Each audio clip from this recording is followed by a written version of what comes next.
Hey guys, welcome back to another Science Sunday. How are you doing today?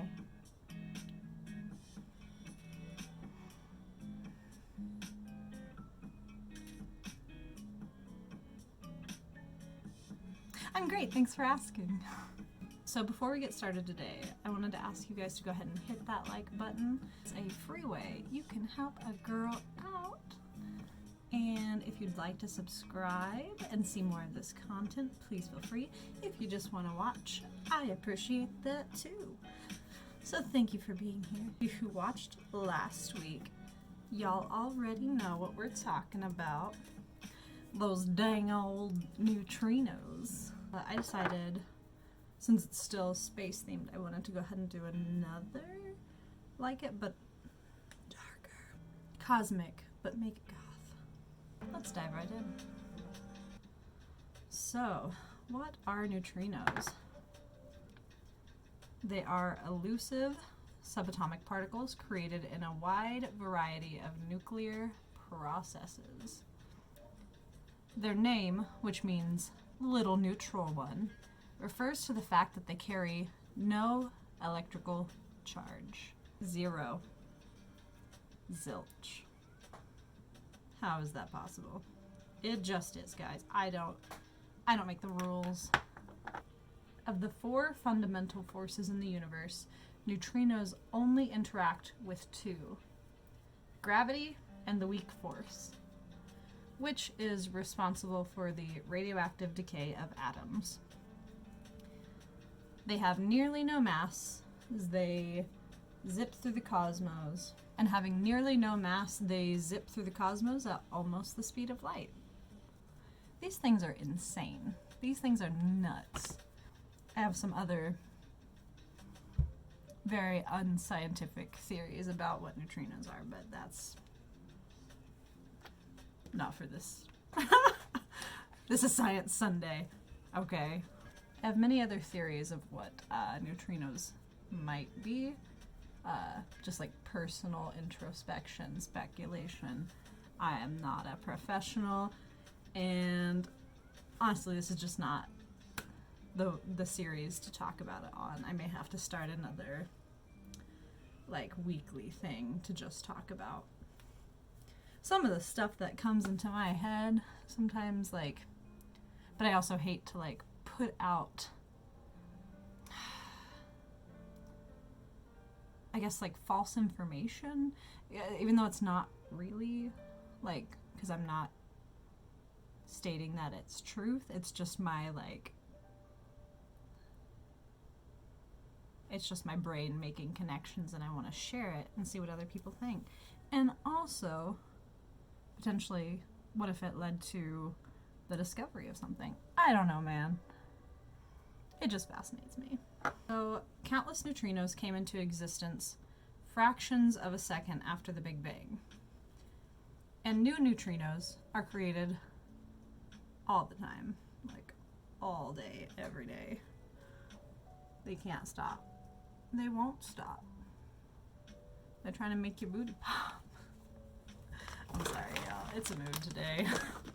Oh, also, I just saw that Morphe has all of their, all of Jeffree Star, Shane Dawson's, and James Charles stuff for 50% off on their website, and that's honestly really satisfying, but honestly also very depressing because I paid full price for my James Charles pop. But you know what? That young man deserves it, in my opinion, so you enjoy that, kid. So, new neutrinos are created all the time in the nuclear hearts of stars, in particle accelerators, and atomic reactors on Earth during the explosive collapse of supernovas and when radioactive elements decay. That's interesting. That's an interesting one.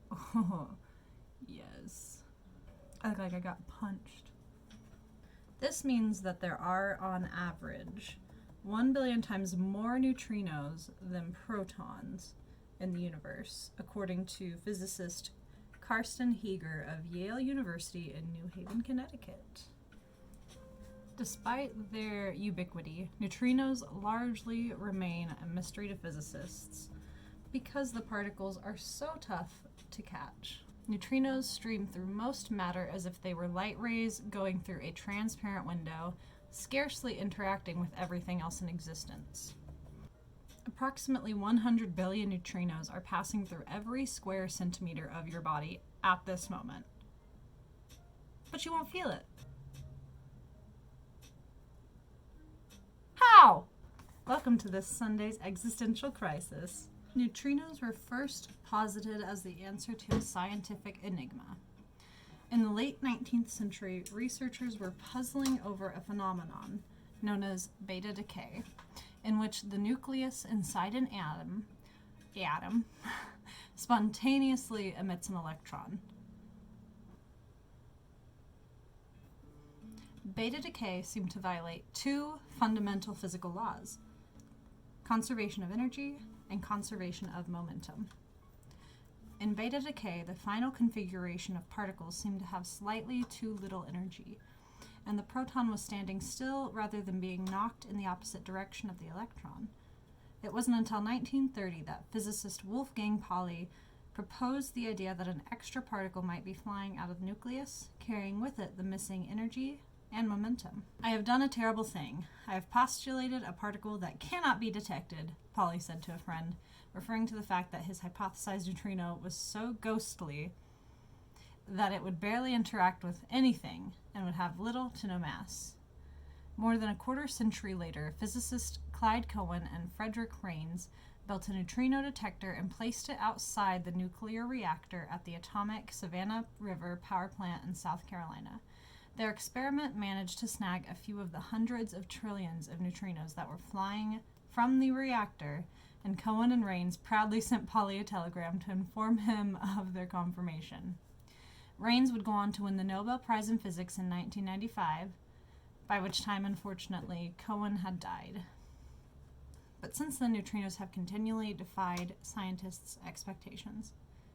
The sun produces colossal numbers of neutrinos that bombarded the Earth. In the mid-20th century, researchers built detectors to search for these neutrinos, but their experiments kept showing a discrepancy, detecting only about 1/3 of the neutrinos that had been predicted. Either something was wrong with astronomers' models of the sun, or something strange was going on. Physicists eventually realized that neutrinos likely come in 3 different flavors. The ordinary neutrino is called the electron neutrino, but 2 other flavors also exist: a muon neutrino and a tau neutrino. As they pass through the distance between the sun and our planet, neutrinos are oscillating between these 3 types, which is why those early experiments, which had only been designed to search for 1 flavor, kept missing 2/3 of their total number.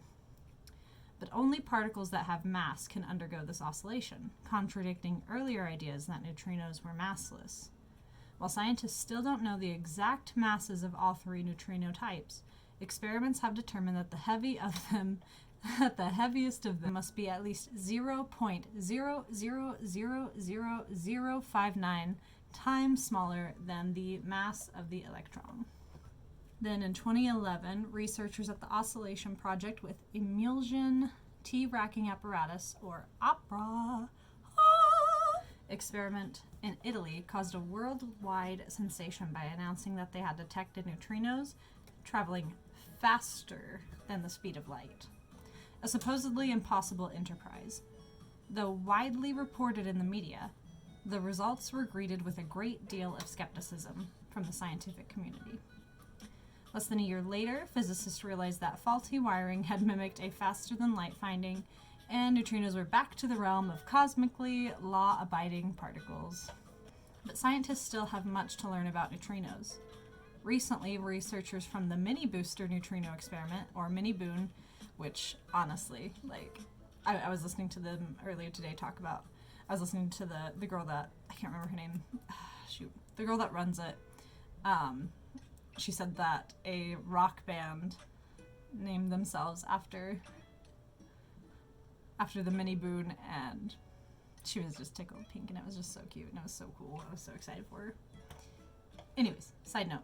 Recently, researchers from the Mini Booster Neutrino Experiment, or Mini Boon, at Fermi National Accelerator Laboratory, Fermilab, near Chicago, have provided compelling evidence they've detected a new type of neutrino, called a sterile neutrino.